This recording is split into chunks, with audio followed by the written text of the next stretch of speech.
Hey guys, hope you're well. I have a pretty quick report to you today about Jasiah. Of course, in this dog-eat-dog world, this is Jasiah versus Patrick Perry with his involvement of his dog, as well as when he calls somebody a soulless ginger. So there are essentially two cases that protester Jasiah is dealing with, and uniquely enough, they both got lumped together, which is a very kind of strange thing to do when they really didn't have much to do with each other. Both of these incidences occurred near the Big Blue building, but aside from that, there's no direct connection. So you already see perhaps some judicial malfeasance and even some corruption with trying to just willy-nilly combine these two cases together. The first case was Jasiah was out protesting, and he was filming, and this young man tried to essentially swat Jasiah's phone away from his hand.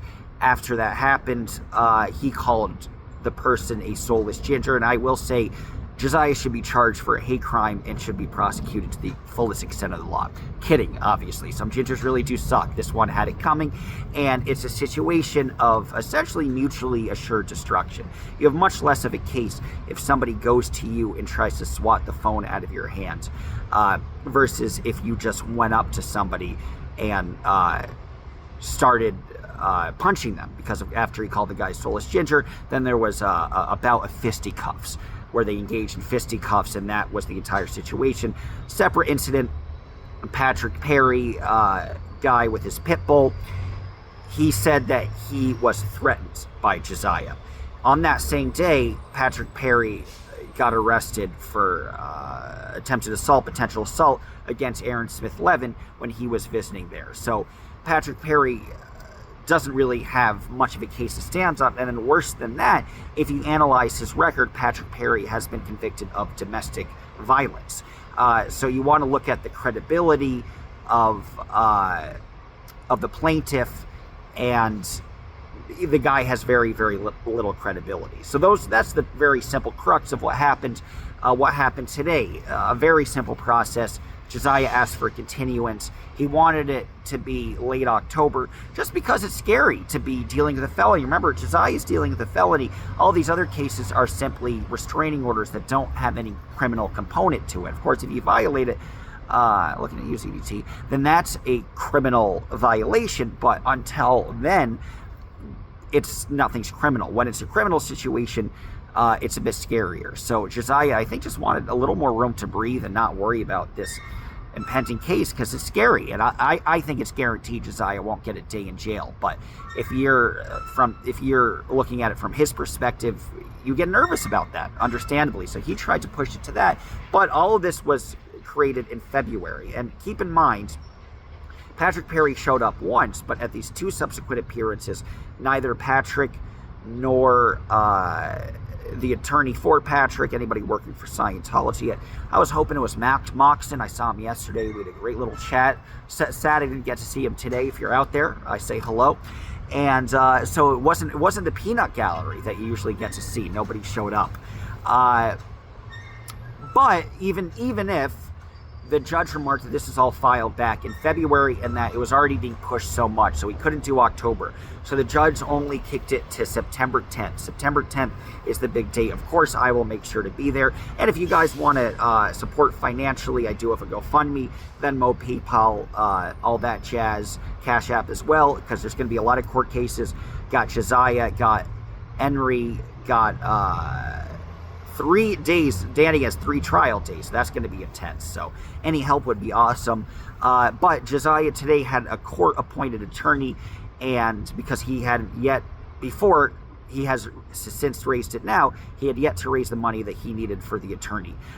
So the good news is, because he raised the money with the attorney, Jasiah was able to get a continuance. It could have been, the judge could have made their ruling right then and there. The scary part is, and I appreciate everybody coming in to donate and help Jasiah, because if Jasiah had not told his court-appointed attorney that he hadn't paid for full counsel, then there might not have been a continuance granted.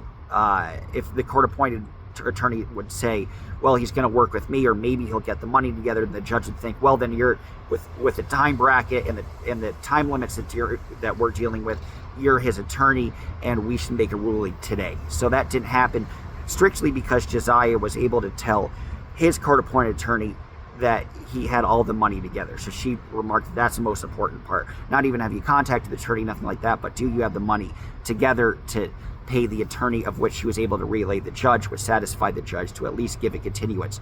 So what happens now? Jasiah will be looking, as he's raised everything he needs, so that's a good thing. And now he's just looking for an attorney to potentially represent him. It's going to be a weak case, guys. There's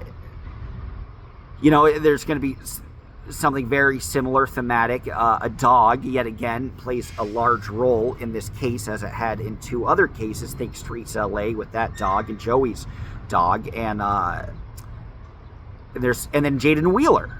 There's another dog incident with a DOA, and Jaden remarking that DOA didn't appreciate that Jaden was trying to defend DOA from this dog or whatever, and the DOA kept barking at this dog. So it's a dog-eat-dog world in these cases. Maybe I think I should just have my dog be the judge, and the dog should duke it out. Might be the better way to go.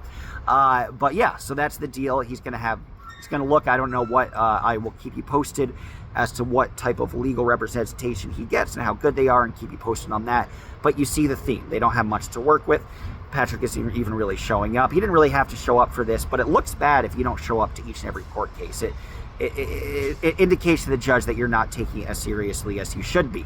So that's certainly a good aspect to Jasiah. I think Jasiah is going to win this case fairly comfortably, but it's a scary thing. This is scarier than a TRO, guys, because it actually has a limited amount of years of jail time on the table. Usually for an assault like that, even if you're found guilty, you probably won't get that jail time. But it's scary, and you never truly know, especially Scientology and their connections.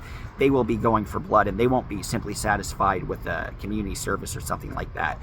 So they'll certainly try to drag it on, but you guys have helped him very expeditiously, which is appreciated. And yeah, I guess I will see you in about 10 days for Henry. You guys take care. Thanks for your support.